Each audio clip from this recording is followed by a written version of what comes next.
Well, big Formula One news tonight. The American group Liberty Media completed their takeover of the sport. That was coming.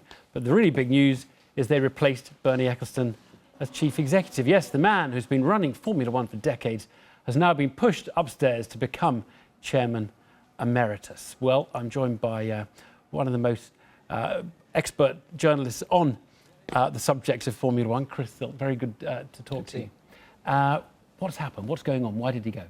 Well, I mean, essentially, these new owners, Liberty Media, an American investment firm, they're looking to really start a new dawn for Formula One.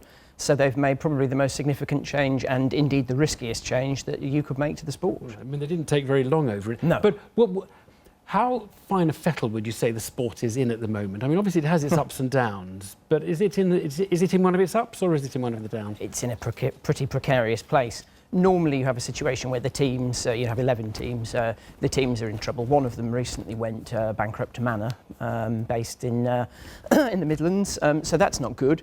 But the other 10 that remain are in pretty stable shape. The problem is with the circuits. Silverstone, which is home to the British Grand Prix, is well documented to be in a spot of bother. There is a race in Malaysia that's looking to leave, Singapore looking to leave.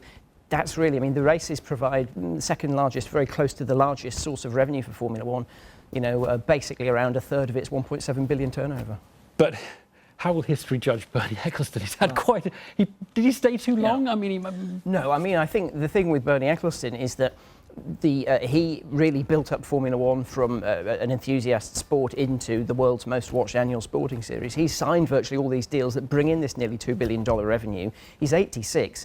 You would have thought they could have kept him on for a few years just to actually, really to see out his tenure rather than take this huge gamble of replacing him. you're a Bernie fan, because I mean, they've given him chairman emeritus. I mean, it's kind of dignity intact, isn't it? Yes, I think the problem is that he's still very hands-on, incredibly hands-on with all of the key deals, really, whether it's broadcasting, race hosts, all of it. So they're taking a big gamble. Chris, thanks very much. No problem.